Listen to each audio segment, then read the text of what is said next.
time. Any vocabulary questions about that reading?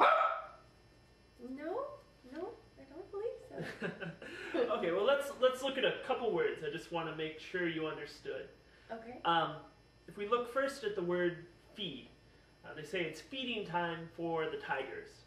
Do you understand the difference between feed and eat? Yes. What is it? Feeding is something, giving food to somebody else. Like I feed Charlie. But eating, you do yourself. You take in your own food. Right, exactly. Feeding is always just something else. You can feed an animal, feed a baby, feed a dog, anything like that. Eating is more for yourself. Good. What about the word tame? Tame's a pretty important word here. They say these tigers are too tame. What does that mean?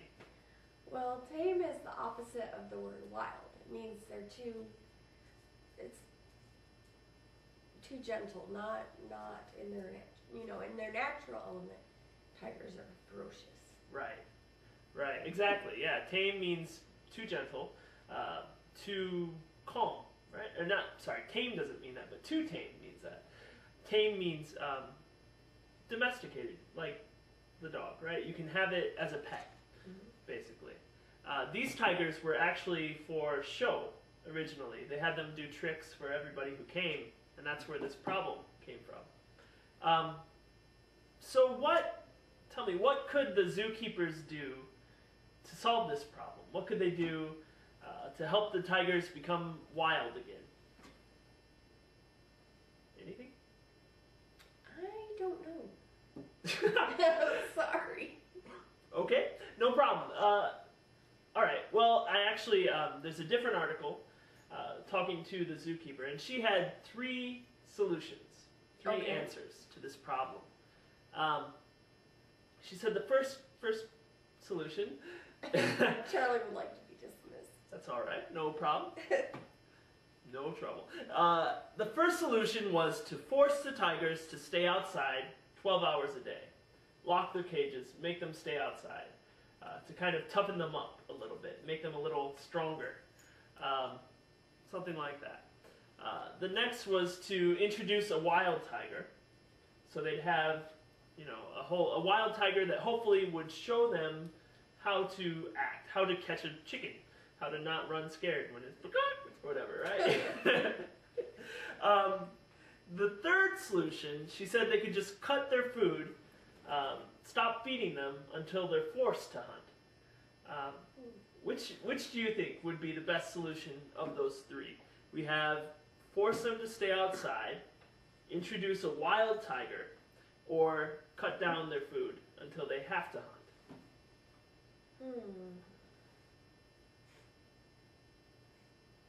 I would think maybe the wild tiger. Yeah? Because, I don't know, it works when they're cubs. They learn to hunt from their moms and in the wild. So maybe they would learn from a wild tiger. Do you think they'd fight at all, or? They probably would fight.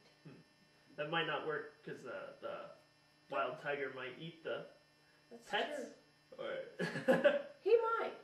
he might. But it might toughen them up as well. I don't know. True. Yeah. It just seems cruel to take away their food. That's true. Huh. Okay. I don't know. That would just be my guess. Absolutely, I like it. It's a good solution. Okay, so let's move into the group discussion time. Okay. You and Charlie can talk.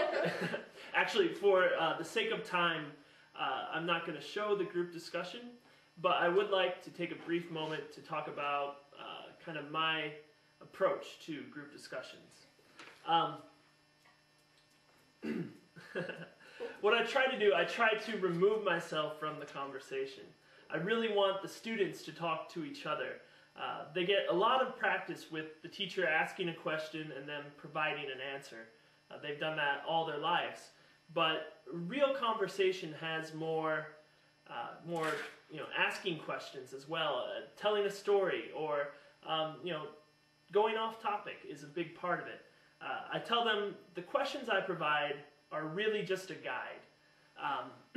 they find one question particularly interesting, they should stay on that the entire time. That's fine. Or if there's a question that's boring, they can skip it.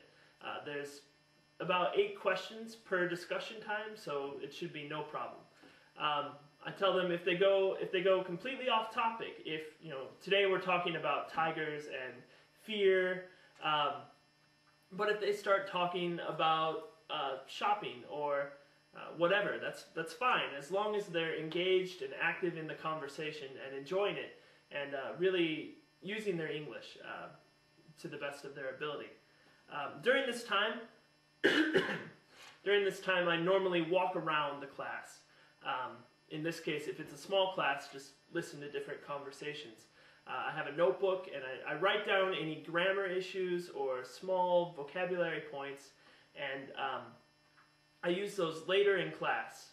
I think it's very important not to interrupt the conversation because so many people have real problems. They get kind of stifled when they're trying to talk. If the teacher corrects every single time, it just makes them more hesitant, more scared to talk. So instead, I put everything on a notebook, and then at the end of class for 10 or 15 minutes or shorter, however many things we have to go over, I'll write them on the board without saying the person's name, and then we'll correct them as a class. For those little mistakes that are, they're small, but they're very common. So hopefully just bringing it to their attention solves that problem. All right. At this point in the class, if it was a longer class, at my last school, my classes were 90 minutes. We normally take a 5-minute break in here so people can get coffee, have a little chance to speak Korean, and clear some of the frustration that maybe is going on. We'd come back, and then the first activity is I'd like to get as many synonyms as I can for the word scared or afraid, like we've been talking about. If there was more than one student who could write, we'd probably play a game called Boggle, where you write down as many as you can think of, and then if you have the same word as someone else, you cross it out, and whoever gets the most points wins. Since we only have one student with an opposable thumb, Jenny, what are some synonyms for scared or afraid? Jennifer, sorry.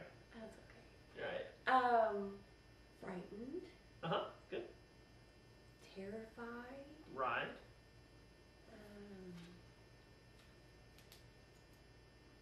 Petrified. What do you think, what's the strongest word you can think of for scared? It's okay if you've already said it. Probably petrified. Petrified? Yeah, like if a big scary monster comes at you, or I don't know, some creepy guy. Yes. Petrified? What about just a little scared? Maybe. I guess. Maybe startled or right. Frightened. Right. Right, exactly. Just kind of, or whatever, right? Not so much, nothing life-changing. You don't scream, but just kind of like, or whatever. Yes. Right? Yeah. Okay.